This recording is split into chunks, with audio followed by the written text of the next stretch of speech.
പല പോസിബിലിറ്റീസും ഉണ്ട്. ഇതിന്റെ ഒരു എക്സാക്ട് കോസ് ഓഫ് ഡെത്ത് അറിയണമെന്നുണ്ടെങ്കിൽ പോസ്റ്റ്മോർട്ടം തന്നെ നോക്കേണ്ടി വരും.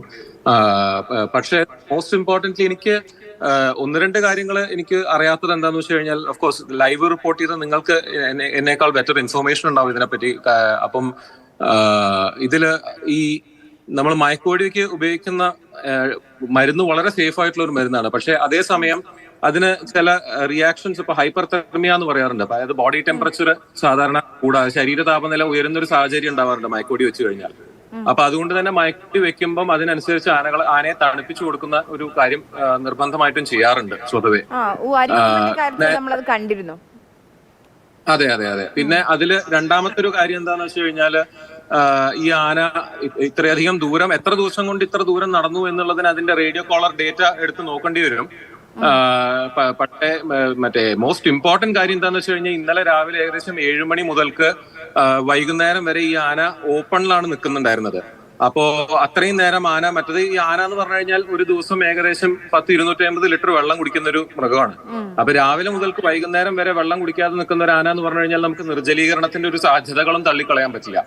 അപ്പൊ അങ്ങനെ നിൽക്കുന്ന ഒരു ആന അത് വെള്ളം കുടിച്ചിട്ടില്ല, അതിന്റെ പുറത്ത് ഈ ശരീര താപനില ഉയർന്ന ഒരു സാഹചര്യം നമ്മളിപ്പോ ഡോക്ടർ പറഞ്ഞു, ഇപ്പം ലൈവ് റിപ്പോർട്ട് ചെയ്തതിനാണ് കുറച്ചുകൂടി കാര്യങ്ങൾ അറിയേണ്ടത്. അതുകൊണ്ട് മാത്രം പറയാണ്. അതായത് ഇന്നലെ ഇത് റിപ്പോർട്ട് ചെയ്യുമ്പോൾ അവിടെയുള്ള കമല് പറയുന്നുണ്ടായിരുന്നു, ഭയങ്കര ഈ വയനാടാണ്, പക്ഷെ നമ്മളെപ്പോഴും വയനാട് തണുപ്പാണെന്ന് പറയുന്ന ഒരു സ്ഥലം. പക്ഷെ അങ്ങനെയല്ല, 10 മണി സമയം മുതൽ തന്നെ നല്ല വെയിലാണ്, അത്രയും ചൂടുണ്ടെന്നൊക്കെ പറയുന്നുണ്ടായിരുന്നു. നമുക്ക് ആനയിലും ഇടയ്ക്ക് കാണുന്നുണ്ടായിരുന്നു തുമ്പിക്കൈ കൊണ്ട് മണ്ണൊക്കെ പറ്റുമ്പോഴൊക്കെ മണ്ണൊക്കെ വാരി മേലേക്ക് ഇടുന്നത്. അതെ അതെ അതെ അതെ, എക്സാക്ട്ലി അതാണ് ഞാൻ പറഞ്ഞു വന്നത്. അപ്പം അതൊരു പോസിബിലിറ്റി തന്നെയാണ്. അപ്പം എന്താന്ന് വെച്ച് കഴിഞ്ഞാൽ, അതുകൊണ്ട് ആനയ്ക്ക് എക്സോഷൻ വല്ലതും ഉണ്ടായോ എന്നുള്ളത് അറിയില്ല. ലൈക്ക് ഐ സെഡ്, ഇതിന്റെയൊക്കെ എക്സാക്ട് എഫക്ട് എന്തായിരുന്നു എന്നുള്ളത് അറിയണമെന്നുണ്ടെങ്കിൽ സ്വാഭാവികമായിട്ടും അതിന്റെ പോസ്റ്റ്മോർട്ടം ഡീറ്റെയിൽസ് നോക്കേണ്ടി വരും. പിന്നെ ഈ ആന കൃത്യമായിട്ട് എന്നാണ് കേരളത്തിലേക്ക് കടന്നത്, കാരണം റേഡിയോ കോളർ ഘടിപ്പിച്ച ഒരു ആനയാണ്. അപ്പൊ സ്വാഭാവികമായിട്ടും അതിന്റെ ഇൻഫർമേഷൻ കൃത്യമായിട്ട് അതിന്റെ കൺട്രോൾ യൂണിറ്റിൽ കിട്ടിയിട്ടുണ്ടാവണം. അത് മറ്റേ കൃത്യമായി കമ്മ്യൂണിക്കേറ്റ് ചെയ്യപ്പെട്ടിട്ടുണ്ടോ ഉണ്ടെങ്കിൽ ആ ആന എത്രാം തീയതി കേരളത്തിലേക്ക് എത്തിയിട്ടുണ്ട്, ആന മാനന്തവാടിയിലേക്ക് എത്തുന്നതിന് മുമ്പേ പ്രിവെന്റ് ചെയ്യാൻ എന്തെങ്കിലും മെഷേഴ്സ് ഉണ്ടായിരുന്നോ എന്നുള്ളത് കൂടി നോക്കുന്നത് നന്നായിരിക്കും എന്ന് എനിക്ക് തോന്നുന്നു. ഒരു കാര്യം കൂടി ചോദിച്ചോട്ടെ, ഇപ്പം ഈ മയക്കുവെടിയുമായി ബന്ധപ്പെട്ട് ഇപ്പം ഈ നിർജ്ജലീകരണത്തിന്റെ കാര്യം തന്നെയാണ് അതിലൊരു സംശയമുള്ളത്. ഇപ്പം ഇന്നലെ എന്തായാലും ഒരു വെള്ളം കുടിക്കുന്നത് നമ്മൾ കണ്ടിട്ടില്ല, ഇത്രയും ദൂരം താണ്ടിയ ഒരു ആന കൂടിയാണ്. അപ്പൊ നിർജ്ജലീകരണം സംഭവിച്ചിരുന്നോ, അവശനായിരുന്നു? ആ ഒരു പരിശോധന നടത്തിയതിനു ശേഷം അല്ല ഈ ഡാർട്ടിങ്ങിലേക്ക് പോയിട്ടുണ്ടാവുക. സ്വാഭാവികമായിട്ട് അതിനൊരു പ്രൊസീജിയർ ഉണ്ടാവില്ലേ? അതില് ഇതിന് പ്രോട്ടോകോളും പ്രൊസീജിയറും ഒക്കെ ഉണ്ട്. പക്ഷെ ഇതില് മറ്റൊരു കാര്യം കൂടെ ചിന്തിക്കേണ്ടത് എന്താണെന്ന് വെച്ച് കഴിഞ്ഞാല്, ഈ കോൺഫ്ലിക്റ്റ് മാനേജ്മെന്റ് എന്ന് പറയുന്നത് നമുക്ക് എടുത്തുചാടി ചെയ്യാവുന്ന ഒന്നല്ല. അത് വളരെ സിസ്റ്റമാറ്റിക്കും സയന്റിഫിക്കും പ്രൊഫഷണൽ ആയിട്ട് ചെയ്യേണ്ട ഒന്നാണ്.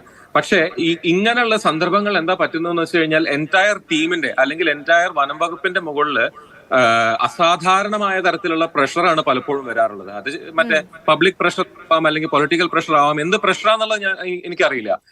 പക്ഷെ പല തരത്തിലുള്ള പ്രഷർ ഉണ്ടാവുമ്പം നമുക്ക് എല്ലാവരുടെയും, അതായത് സാധാരണ മനുഷ്യന് തന്നെ വളരെ പ്രഷർ ആയിട്ടുള്ള ഒരു സിറ്റുവേഷനിലാണെന്നുണ്ടെങ്കിൽ ഡെസിഷൻ മേക്കിംഗ് വളരെ ചാലഞ്ചിങ് ആവുന്ന ഒരു അവസ്ഥയാണല്ലോ ഉണ്ടാവാറുള്ളത്. അപ്പോ അതുകൊണ്ട് തന്നെ അത്തരത്തിലുള്ള ഒരു സന്ദർഭത്തിൽ അല്ല ഇങ്ങനെ ഒരു സിറ്റുവേഷൻ മാനേജ് ചെയ്യേണ്ടതെന്ന് എനിക്ക് തോന്നുന്നു. പിന്നെ ഇതിൽ ഞാൻ മറ്റൊരു കാര്യം ശ്രദ്ധിച്ചത്, ഇന്നലെ നിങ്ങളുടേത് ഉൾപ്പെടെയുള്ള ലൈവുകൾ കണ്ടപ്പോൾ എനിക്ക് തോന്നിയ ഒരു കാര്യം എന്താണെന്ന് വെച്ച് കഴിഞ്ഞാൽ, ഈ ആനയെ വാഹനത്തിലേക്ക് കയറ്റുന്ന സമയത്ത് കുങ്കിയെ ഉപയോഗിച്ച് പ്രഷർ കൊടുക്കുന്ന ഒരു വീഡിയോ ശകലം കണ്ടിട്ടുണ്ടായിരുന്നു. അപ്പൊ അതില് എനിക്കൊരു കാര്യം തോന്നിയെന്ന് വെച്ച് കഴിഞ്ഞാൽ, സാധാരണ ഇപ്പം ഞാൻ ഓൾമോസ്റ്റ് മറ്റേ ഒരു ദശാബ്ദ കാലത്തോളമായിട്ട് ഈ പറഞ്ഞ പോലെ കുങ്കികളും അതിന്റെ ആനക്കാരുമായിട്ട് ക്ലോസ്ലി വർക്ക് ചെയ്യുന്ന ഒരാളാണ്. അപ്പം അവരെപ്പോഴും തിയററ്റിക്കലി പറയുന്ന ഒരു കാര്യം എന്താന്ന് വെച്ച് കഴിഞ്ഞാല്, ഈ ബാക്കിൽ നിന്ന് ലോഡ് ചെയ്യുന്ന ആന തല താഴ്ത്തി മസ്തകം കൊണ്ട് തള്ളി കയറ്റാനേ പാടുള്ളൂ, ഒരിക്കലും കുത്താൻ പാടില്ല. കാരണം ബാക്കിൽ കുത്തിക്കഴിഞ്ഞാൽ അത് ഉണ്ടാക്കുന്ന മുറിവുകൾ ഉണങ്ങാൻ ബുദ്ധിമുട്ടാണ്.